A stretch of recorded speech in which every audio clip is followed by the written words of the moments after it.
Hey there, Packer Nation guys and dolls. Who is out there? It's Friday today. Let me know who you are and where you're at as you jump on. It's time for Packer Nation Roll Call. Who's there? Who's ready for a great weekend? Let me know who you are and where you're at, and I'll give you a shout out. As you guys get on, I want to mention a couple of things. One thing that we've heard a lot about that really doesn't have that much of a ramification for the team, but Eddie Lacy is known now to have tweaked his ankle. It doesn't look like it's anything serious. Eddie Lacy wasn't going to play in this game most likely anyway, so we're okay about that. Cody is here. How you doing, man? Good to see you.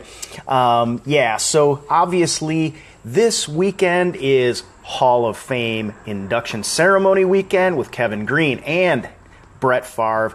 This weekend is Hall of Fame game weekend. Packers versus the Indianapolis Colts. It's not going to be exciting in the sense of a football game, so to speak, but it is exciting to have live action football back, and we are going to roll straight through the preseason and into a very exciting Packers season coming up. Robbie is here, Justin is here, David is here, Jerry is here, and I don't know what you wrote, Jerry, but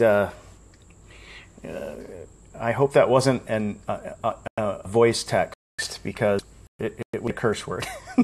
Anyway, Michael is here. Go Pack. All right, good to see you guys. Glad to have you aboard. Yeah, we've got basically one last dead day of non-football day tomorrow, Saturday, and then Sunday night it all gets going. And from there on in, we just go straight on through the preseason and into the season. First, the most important right now, managing these injuries, the players on the PUP list, and keeping more injuries from occurring. And so it's basically unavoidable at this point, but it is a management goal for Mike McCarthy and the Green Bay Packers. Let's see who's on. Michael is here. Chris is here. Patrick is here. Cedric is here. Brandon, good to see you. From St. Louis. All right. Way to go, man. Eddie and Marlene. Go Pack Go. All right. Go Pack Go. Tim is here. Adam is here. Woohoo. Go Pack Go. All right. Yeah. This game that's coming up, the one thing that I actually was excited about, and if you're watching this show, you know I was fairly excited to watch and make a little bit of a comparison between second stringer Brett Hundley versus former second stringer Scott Tolzien from the Green Bay Packers, now with the Indianapolis Colts. It would be interesting to compare those two guys and see where they're both at in their development, because we know Tolzien has quite a bit of experience, has been on the field, has done the Lambeau leap, the whole 9 yards, but the Packers saw fit to let Tolzien go in favor of Brett Hundley. Now, Hundley has tweaked his ankle, so he is in all likelihood not going to play. Coach McCarthy has not made this explicitly clear, but we can expect to see, Callahan, we're going to see the other guys out on the field is basically what's going to happen. All right, Sasha is here. Maurice is here. Denise is here on our bus on our way to Canton. Fantastic, Denise. Enjoy the game.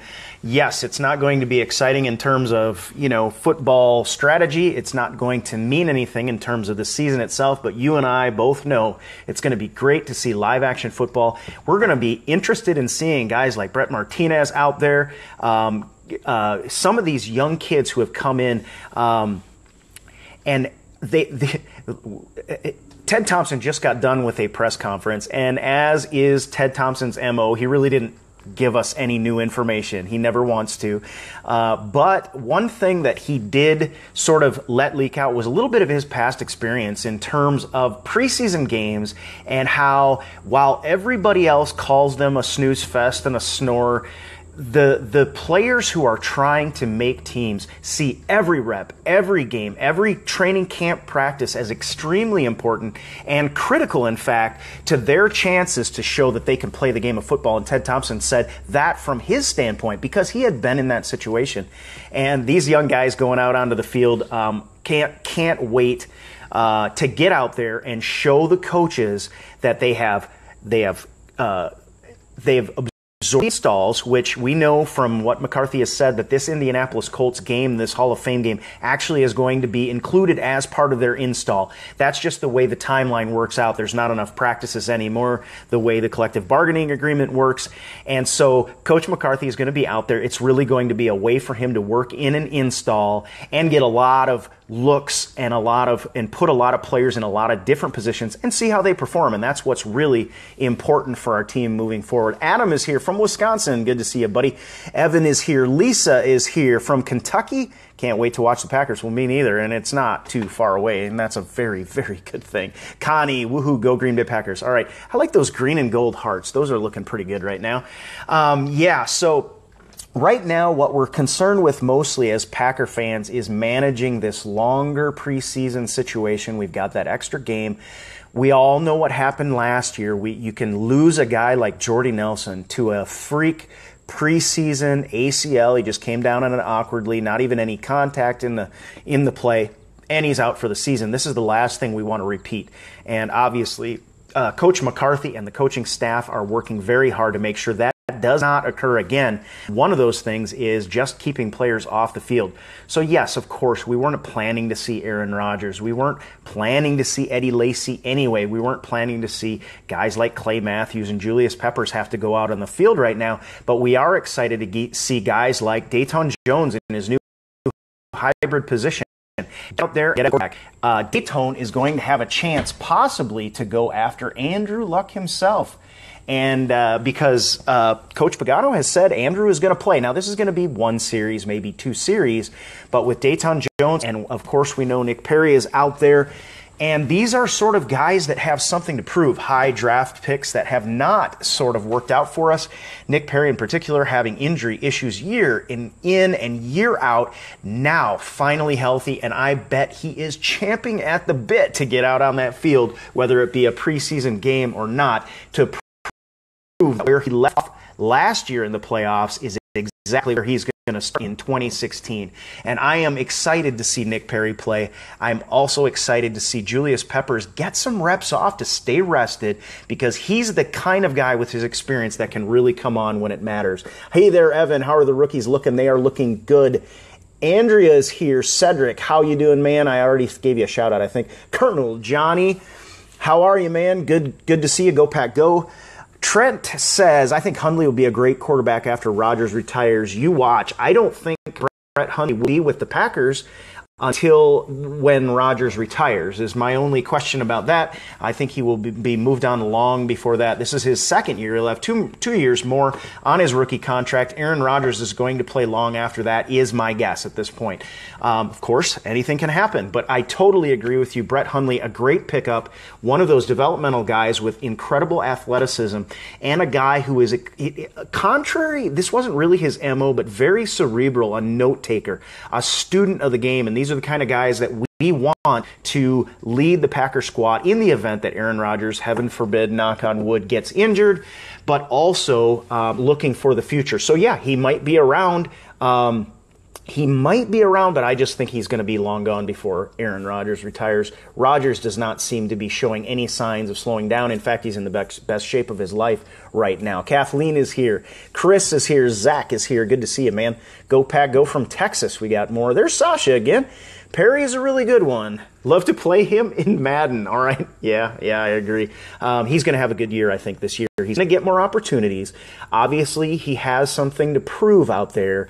But if the end of last year is any indication, which I think it is, he's going to have a very productive year. And again, it's going to be him. And, Julius Peppers is going to have something to say about that, too. And I think it's interesting to me. I'm not sure how they're going to sequence this, but I would not be surprised to see more Julius Peppers toward the end of the season, going into the postseason, and that's when Julius Peppers truly shines, in my estimation. So Steve is here, looking better with the weight loss. Lacy, yes, he is. Now, again, we have an ankle issue to deal with. That's just one of those things. Now, when it's a running back that you're looking at, any little ankle tweak can be serious in terms of performance. So the most important thing is just letting him stay off it, get healthy before you have to take the field again. And that's, I think, why we're not going to see him.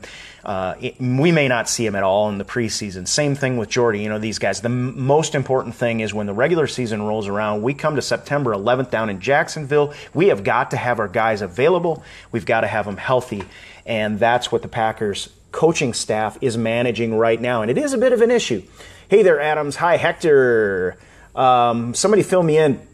It's your show today, so you guys let me know your comments. I'll reflect them back to Packer Nation. Ask me any questions that you have. I will answer them the best I can. It's Friday, and it's your show. So jump on. Let me know if you have any questions or comments. If you've got a bold prediction, that's what we do on Fridays. It's the best thing to do. You're going into a weekend, which is your time, so there's no better way than to talk about your Packers and have your comments mentioned. So what do you guys got for me today? Rodgers is the greatest quarterback in my book, says Andrea. Rodgers is elite, without a doubt. I mentioned this yesterday, that we have, I believe, at this time, on the roster, enough Hall of Fame players to eclipse the Chicago Bears, who currently have the most Hall of Famers in NFL history. I think we've got them on the books right now. What is Jared Cook's status? Yes, he is still out and he will not play. This physically unable to perform. He is, again, but it's not something to be super concerned about. I think that he needs to get some reps with Aaron Rodgers. I'm not saying that, but the most important thing, again, is for him to get healthy and not to push him out on the field before he's ready. So there are certain goals that he has to meet, certain boxes that need to be ticked off still for Cook before we see him play. And I know I'm like you, I'm waiting with bated breath to see him get out on the field and see him and Aaron Rodgers get a chance to get in sync. It could be an extremely potent combination to have out on the field. However, Richard Rodgers is looking good, my friend. He is looking good, and not to be outdone in any small measure. Andrew mentions Hundley. Evan is here. Shout out to Jetty Bell. How's Rodgers? Rodgers is great, but I don't know who Jetty Bell is. So, hey, there you go. Like I said, I'm going to reflect back your comments. How is Jared Radar doing in camp? Jared Abbrederis doing in camp? That has got to be a voice text mistake. That's awesome, Brian. Jared is doing fantastic. Jared has eclipsed Jeff Janis at the number 3 spot right now. He has had a string of excellent practices. He has had a string of excellent catches, and we all know Jared Abbrederis was called out by Mike McCarthy as being one of the most advanced route runners for his age in terms of NFL seasons out there. He is going to be, I think he's going to be a factor. And now you look at it, Ty Montgomery has yet to make the field. I have been high on Ty Montgomery. I thought he would definitely make it hard for Jared Abbrederis, but Jared Abbrederis is making a case right now. He is, and this kid is a smart kid. He knows what he has to do, and he is doing it right now. If Ty Montgomery doesn't get on the field here very quickly, the coaching staff is still high. Doug Adams and Jared Abbrederis is right there behind him. So very, very interesting to me to see Monty unable to get out on the field. It could be amount to a major shakeup. We've said from the beginning there is going to be some. There's going to be some disappointment in terms of the wide receiver core, just for the fact that we have so many good ones we'd love to see on the field, so many that have a certain fan base, and yeah, it's going to be interesting. I see the tail end of a comment. Let me give a few shout-outs. We got Evan. You think this is our year? Yes, I do. I think this could very well be our year. Of course, we've got to stay healthy.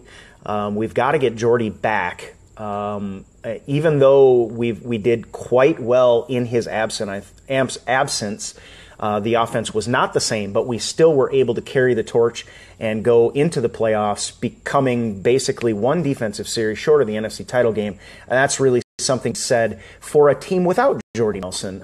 It was good to see the young guys get a chance and go out and perform. And that goes to that same Jeff Janis, who is this year, again, seeming to have a little bit of a struggle getting on the same page with Aaron Rodgers.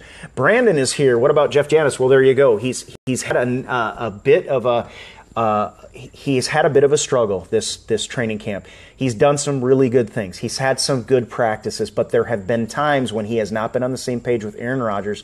For example, taking a go route when Aaron threw the back shoulder pass. These are communication errors. But then there are also those times, and you'll see Jeff Janis has an interview on Packers.com that you can look at, where he mentions that Aaron Rodgers threw the ball short, and Janis had run a fantastic route, and Aaron Rodgers came up to Janis and said, "Hey, good route, man." And that's the importance, just those two getting on the same page, because we know Jeff Janis can be a factor on our wide receiver core. So Kale is here. Why isn't Aaron at camp? Aaron is at camp. Jordy is not back. Not yet. He'll be back. He's just on a timeline. We have to be patient with the timeline. It's not easy to do, but it's more important to get him back healthy than to get him back sooner. I'd rather have him later and healthy than sooner and have something happen. We have had some confirmation through NFL.com that what was quoted as a hiccup for his good knee may in fact be that tendonitis that we talked about long ago. That may in fact be what he's dealing with. And so in which case, it's just a matter of time, him getting back, doing the things that he needs to do, getting the therapy that he needs to get, hitting those benchmarks like we mentioned before. There's just some boxes that still need to be checked, and then we'll see him back.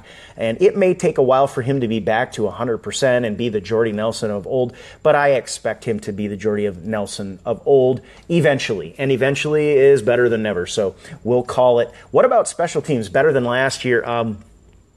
I think our coverage units took a step forward last year. Frankly, Jeff Janis was an absolute stud. I have not seen a gunner do some of the things that he did last year on the field. This is the reason I still think Jeff Janis makes the 53-man roster when all is said and done, even if he has a little bit of a struggle getting on the same page with Aaron Rodgers. And then in the return game as well, and then also he goes on the field against the Cardinals and catches a Hail Mary pass that was absolutely phenomenal. Gave us a chance to win that game. However, Mike McCarthy has mentioned that he wants our return game to be better this year. In particular, I think the punt return game needs to be better. And so we do have some work to do without a doubt. As far as how we, projecting whether we're going to pull that off or not, I am not so sure. I think part of the reason we had success in our special team last year, McCarthy on special teams last year, having given up offensive play calling duties, and I'm not sure how that balances out. That time has to go somewhere. Hopefully we have coaches on the field, players on the field, veterans who are ready to carry the torch in that sense, because Mike McCarthy, where Mike McCarthy's eye lands, I've called him the eye of Sauron, because where he has his focus tends to improve. On the other hand, where he doesn't have his focus, we need assistant coaches and coordinators to pick up the slack and make sure things get done. I do think we get it done this year, but I just am a little apprehensive. I hope at bare minimum we can hold the line in special teams as we did last year. If we can make an improvement, that would be fantastic. I think that's part of the reason they brought in guys like Trevor Davis. However, Trevor Davis, the only thing I've heard about him in the return game so far is that he dropped a ball. So we'll see if that happens. I think Trevor Davis does have some potential, but Jeff Janis is out there too and had some fantastic returns right when we needed him for the Green Bay Packers. So I think he holds a spot as a special team stud, kind of like Jarrett Bush did for a while, only I see him as a bigger, better Jarrett Bush. And the fact that he can go on the field and catch Hail Mary passes will yield dividends for him down the road, I believe, as well. Andrea is here. Maurice Daniels says, "Happy birthday, Paul," with a wink. And so I don't know what that means, but hey, happy birthday, Paul. Kathleen is here. What's Clay Matthews up to this year? Clay Matthews moving back to the outside. Remember, we won a Super Bowl with Clay Matthews on the outside. We have failed to reach a Super Bowl with Clay Matthews on the inside. Now, that is not to say that it wasn't a move that needed to be made. It absolutely did. If you don't stop the run, our team would have not even made it to the playoffs by the time all was said and done 2 years ago. As a matter of fact, we had every reason to go to the Super Bowl. We just couldn't quite get it done. However, I'm excited to see Clay Matthews back at his natural position on the outside, harassing quarterbacks with his nonstop motor. So yeah, very happy to see Clay Matthews back on the outside. Of course, that means guys like Martinez have to step it up. Blake Martinez has done a fantastic job, picked up the defense quickly, and is getting accolades. However, it's a different story when you get out on the field against NFL running backs, against guys like Adrian Peterson. So I'm kind of a wait-and-see guy in terms of that, but we'll see. I am excited if we can shore up the middle with Clay on the outside. I think it is going to yield major dividends down the road for our defense as a whole. So Mikey says, "Go Pack, go." Jacob is here. "I hate the Vikings." Okay, absolutely. We're all Packer fans. So isn't that like you can't live in Wisconsin if you don't hate the Vikings, I think, or something like that. Actually, that's not true. I have friends that live in my hometown that like the Vikings. So Cindy, if you're watching, no disrespect. Cindy works with, my mom works for Cindy. So at any rate, all right, we got Dave is here. We've got Mark is here. Steve is here. Kathy. Clay is a beast. Yeah, absolutely. And we need to get him out in his natural position, let him harass quarterbacks. And really, I think it's where he has the most fun. And I think when Clay Matthews is having fun, this defense really sort of starts. It's not fun it's not like they lose their seriousness or professionalism. But when Clay Matthews is having fun, this defense, I think, tends to click and seems to really coordinate. There's a sort of synergy that happens where, like we said yesterday, the whole is greater than the sum of its parts. And that's what we really need to see. We want to see this defense pick up where it left off last year because they were playing fantastic ball. Brett Hundley, how's his injury? Well, there's not much information other than that it's an ankle injury. They're going to baby it. They're going to be conservative. Unfortunately for Brett, these are opportunities. The preseason is his season. So this is unfortunate for him. It isn't going to have a lot of ramifications for the Packer team as a whole because he just needs to get healthy. And that's the most important thing, as we mentioned at the beginning of the show. All right, guys, I'm going to have to wind it down here in a little bit. What I got a meeting with my brother, so we're gonna catch up about Green Bay Packer Nation. I have to get together the Brett Favre top 10 videos that Mike Jackart sent me, so I am laying this down to you guys live. I owe him, and I promised him I would get that post up for him today. I'm doing the best I can. I know I've mentioned this week I've got a little bit of technical difficulties, and I do apologize for not having the show up this morning because I had a few other things I had to take care of, but it's all good, and I'm gonna get that handled. But yeah, I'll have to wind it down here in just a little bit. I got my brother coming over for a meeting. Let me know do you have a bold prediction for this season? Do you have a player to watch? Do you have how many touchdowns do you think Aaron Rodgers is going to have? This is your show Friday, and I want to know what you got on your mind. So, Brandon, I don't know who you're asking about. Brandon, is he going to play? So, if you're asking about Eddie Lacy, the answer is no. Brett Hundley is probably who you're asking about. The answer is no. He's not going to play. I hedged my bet a little bit on that. McCarthy hasn't made it explicit, but do not expect Brett Hundley to play in this game. Angeline says Jordy is coming back and Lacy is in better shape. Yay, yeah. Yeah, and all Eddie Lacy has to do is just get healthy. We saw, and it wasn't just his weight last year. He was injured, and in particular, he had an ankle injury. So we don't want to duplicate that this year. We want to let him rest up, let the trainers get a hold of him, get him back in shape, and then let him get on the field. And that looks like that's what's going to happen. Okay? All right. Quick word from you on Lacy. Well, like I said, Lacy's going to be fine, I think. In fact, well, here's what I say about Lacy. Lacy's going to have his best year ever, is my plan. That's my prediction. So I've got my bold prediction. Eddie Lacy, career year. Aaron Rodgers, career year. If our defense holds up and hits the ground running where they left off last year, this is going to be a special year. Obviously, we still have question marks in the middle of that defense, in particular at the 0-1 position. We've got that nose position where Kenny Clark is possibly going to play. Mike Pennell is out for 4 games with a suspension. And we've got a unknown, but he's little talked about, whose name is LaTroy Guion, who has an absolutely fantastic defensive attitude. He and Daniels just feed off each other. If you add Kenny Clark to that mix, it could be special. Of course, inside linebacker position then again is going to be important as well. If we can stop the run, we're going to put offenses. We're going to put their backs against the wall is what's really going to happen. It's going to be extremely difficult for offenses to score on our defense because I know that we can handle I know that with Clay Matthews and Julius Peppers as bookends and with our defensive backfield, if we can get teams into 3rd and long, it's going to be a long day for some offenses in the NFL if they have to play the Green Bay Packers. On the other hand, you look at the Minnesota Vikings, what do you think they're going to do? They're going to run Adrian Peterson straight up the middle and dare us to stop him. And if we have to stack the box just to get him stopped, then the passing game is going to open up. They're going to end up in 3rd and short, playbook wide open. Now we've got a stacked box, or we have to go back into. We have to make our decisions. We pick our poison at that point. However, if we can stuff the run with maybe Martinez coming in, Ryan coming in, then the whole thing changes and things get really good really fast. So those are my thoughts on that. What else do we have? Email address. Email is gbpnation@gmail.com. Kathleen is here. Best smile on the team is definitely Lacy. Yeah. Well, ever since Donald Driver has, retired, I guess we kind of needed that, didn't we, Kathleen? So we've got it.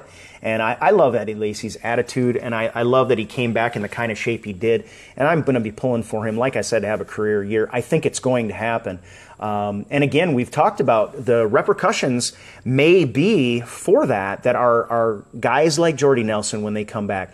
They may not have the numbers. Guys like Randall Cobb may not have the numbers, but if we have a more balanced offense and we consistently score in the red zone, it's going to be good enough for us. The most important thing is winning, and Eddie Lacy is a big factor in that. Just think the year before the Super Bowl 45 back in 2010.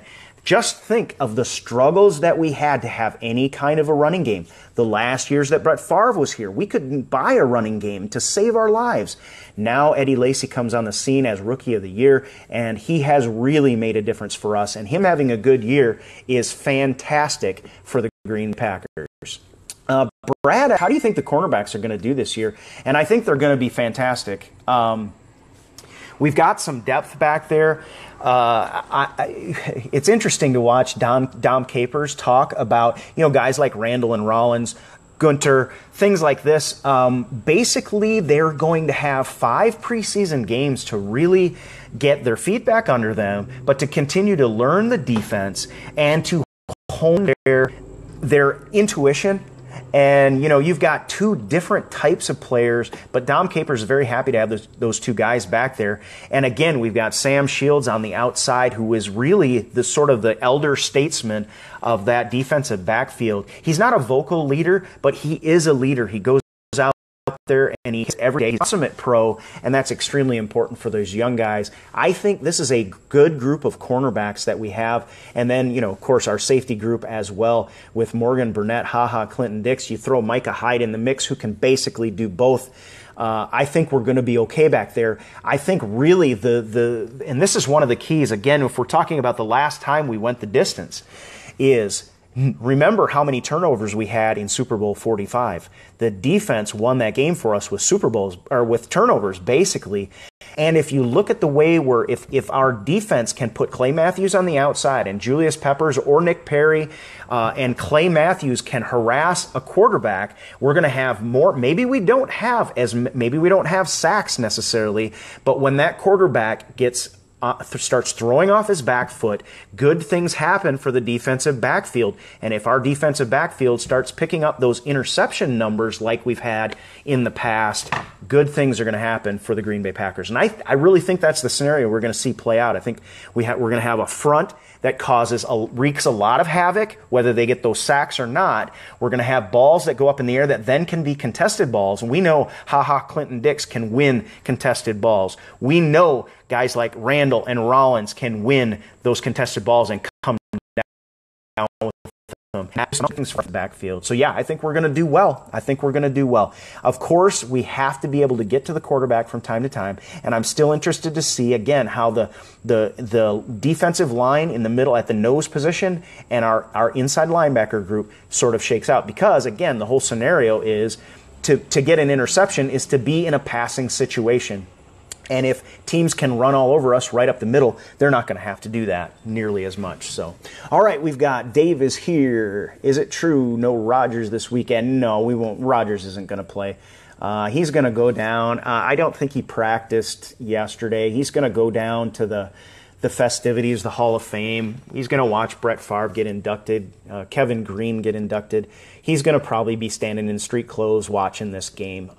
To me, that's as good. That's fine by me. I'm interested in seeing Aaron Rodgers enough to get back into sync with his receivers, but not so much that we put him at risk. I was more hoping to see Brett Hundley out on the field. Doesn't look like that's going to happen either. So we're going to see our third stringers out there duking it out and battling out for that spot. Whether, depending on how many quarterbacks the Packers decide to keep, but I guess with what's happened in the past, we'll go with 3 again. With Brett Hundley, if he's healthy, I'd love to see us save a roster spot and on Hundley if anything happens. But again, that's a risk that I don't know that the Packers brass is willing to take. Jerry is here. They do need to tackle better. Yes, we have had that issue from time to time. It's one of those things that kind of comes like in droves. All of a sudden, we'll have a game where we can't tackle to save our life, and then the next game, because they focus on it, will be fundamentally sound, and I don't understand that. Frankly, I always prided myself as a smaller guy on being able to tackle. If you tackle properly, it really doesn't matter what size the other guy is. If you tackle the way you're supposed to, your opponent should go down, period. I know that there's a lot of, I know that it's not as easy as that, but when you start to let the fundamentals break down, and I see a lot of teams in the NFL where their fundamentals are just absolutely terrible, the Packers typically they focus on the fundamentals, so I'm looking forward to us tackling well this year. I think one guy we have to watch out for is Kenny Clark. I think that one of the knocks on Kenny Clark was missed tackles. And so we will see. He's going to have to be fundamentally sound. This is a guy who could be playing a 0-1 technique, depending on where they put him, a 3. And he is going to have to be gap sound, and he's going to have to be a sure tackler. So we'll see how that shakes out. But definitely, it's funny that we even have to mention for an NFL team that we have to tackle better this year. I mean, my goodness, we should be tackling good every time we step out on the field. There's no excuses. So, yeah, absolutely. I totally agree with you, man. Royce is here. Hey, Royce, how you doing, man? All right, Zachary is here, says, go Pack. Good to see you all. My opinion on the Packers record. Oh, man, I've been avoiding this one all off season so far, because what I'm going to do is I will actually come up with my prediction, create a post, write it down, and you guys can trash it or whatever you want to do. But I'm not ready to do that just yet, so stay tuned. All right. But I will say this: I'm thinking double digits for sure. I think it would be pathetic for us to have less than double digits the way that our schedule looks and the way that our team looks right now. If we can get our people back healthy, I think it would be a travesty to have less than 10 wins this season. So that's my opinion. That's my generalized opinion. So I apologize for being standoffish, Dave, but that's what I got for you now, and I'll come back in a little bit, and we'll have a post before the season starts to let you know. And usually all of us at GPN, we'll probably get Jeff on board. We might get Mike, get JR. We'll all make our predictions and let you know what we think. So who's that wide receiver all time in your mind? I mean, Jerry Rice. I don't know if you're talking about, Packers or, Jerry Rice comes to mind. You got, oh gosh, there's so many. But gosh, I think about guys like Sterling Sharp, who could have ended up in the Hall of Fame. He could be getting a gold jacket with Brett Favre right now, had he not had the injury that sort of basically took his career away from him. I get tired of I love watching Sterling Sharp on the show. I don't know if he's going to do it this year, but they've got NFC Playbook, AFC Playbook, I think it's called, and he does a really great job. But it's always saddens me to see a guy that could very well have been in the Hall of Fame by the time his career was over, and it was cut short. So, Packers-wise, gosh, if you go by, I know if you go by stats, this answer is completely different, okay? When you ask me about my favorite wide receiver, the name that springs to mind is Donald Driver, to be honest with you, and it has more to do with the fact that he was kind of a no-name out of Alcorn State, wasn't expected to even really make the team, and then he became this icon of Packer Nation and what a Packer person is supposed to be. The smile, and a guy who is just he just represents our team so well. He is, I talked yesterday because we talked about Bart Starr and how he's sort of the elderly statesman and a gentleman and really a throwback gentleman in the NFL. And honestly, I think of Donald Driver as that in a sort of a different, a contemporary sense. For the NFL right now, and he certainly is a fantastic representative for the Green Bay Packers. You could go back all the way, Don Hudson, guys like that, fantastic numbers, leaders for their time. But if you ask favorite, and it's partly because this is the guy I grew up with, Man, and again, who would I like to meet? I'd love to meet Donald Driver. I just think it'd be fantastic. So, so that's exactly what I was thinking. Yeah, James, and I mean, it's about. Let me dismiss this quick. I don't know if that's getting your way, but it's you know, it's about the guy and about the character as much as about how he played for so many years and did so many great things. There was nobody, you know, Charles Woodson, Donald Driver, both Warriors. I was extremely happy to see finally get that ring. Charles Woodson goes out Super Bowl 45, breaks his collarbone. I mean, and then Donald Driver tweaks, I think it was an ankle that he hurt or a knee, but both of them got their ring and they deserved it, and I love to see it. So Jerry says Jerry Kramer belongs in the Hall of Fame. Yes, we did a big push for that earlier in the offseason. It hasn't happened yet. But, yeah, Jerry Kramer belongs in the Hall of Fame. Talk about, it's very difficult for a guy playing the offensive line to even make a name for himself. I mean, but Jerry Kramer, I mean, had the most famous block in NFL history and gets snubbed for the Hall of Fame. Man, unbelievable. But, yeah, we're getting a lot of love for Donald Driver. Why don't you jump on if you're not driving and let's just heart Donald Driver right now, because I am totally on board with him. What a fantastic guy, great representative of the team. He sort of went out, sort of on his own terms, and you know, it ended the way it was supposed to with a Super Bowl win with Donald Driver. My brother is here. I gotta go. On the way out, give me a heart if you love Donald Driver, and I'm gonna read off. We'll do some Packer Nation roll call. I'm gonna give some more shout outs. Look at the hearts come rolling in. Fantastic. A lot of love for Donald Driver out there. Yes, Woodson too, says Royce. Royce is here. Kathy is here. Love Donald, miss him. Yeah. And it was his time. I don't think either Donald Driver or the Packers organization, it didn't go down badly. It just was time, and sometimes it's good when it happens that way. And he could go straight back to his family. Or in this scenario, it's fantastic. All right, Royce, talk to you later too, man. All right, you bet. Take it easy. All right, guys, I got to sign off, but you have a great day. Have a fantastic weekend. Enjoy the Hall of Fame induction ceremony. Brett Favre got his gold jacket yesterday evening, and the induction ceremony tomorrow. And then, of course, Sunday night, the Hall of Fame game, Packers versus the Indianapolis Colts. Go Pack.